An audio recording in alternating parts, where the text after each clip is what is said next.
كتاب واحد من ادبائنا ومثقفينا المشهورين بيقول له سيادتك مش عارف لو انت عملت كذا ده انت تخش التاريخ. قال له بص انا عايز اخش التاريخ ولا الجغرافيا. هو بيحسب دي حاجه واحده، يعني ممكن تخش التاريخ، ممكن تخش الجغرافيا، ممكن تخش الطبيعه، ممكن تخش الرياضيات، يعني ممكن. فلو قال له انت تخش تاريخ ولا التاريخ ولا الجغرافيا، انا مش عايز انا اخش حاجات، خليني هنا بره. يخش تاريخيات ولا حاجه هيقفل عليه، ما يعرفش يفتحه تاني، تصل مصايب.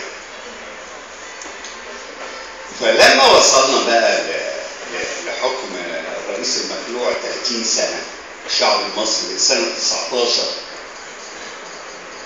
طواق لحاجتين يتموا مع بعض. عداله اجتماعيه بمعنى ان انا اعيش. خلي بالك ثورتنا العظيمه دي لما حطت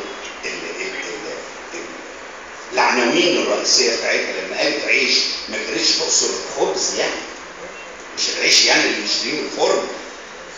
عيش يعني اعيش، يعني انام، اسكن، اشتغل، اعيش، احيا، اقدر اعيش.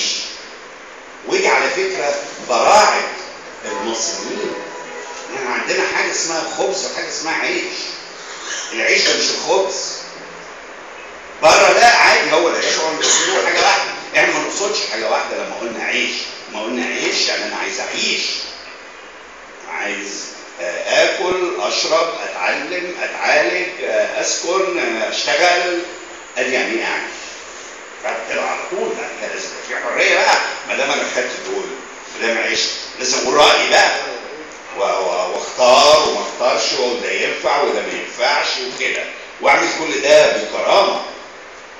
ما حدش يضربني على قفايا، ما حدش يشدني كده، ما حدش يعتقلني من غير سبب. لازم اعمل كل ده بكرامه وعزه. فال 30 سنه كمان دول راحوا عاملين تفسيرات فظيعه جدا في الشخصيه.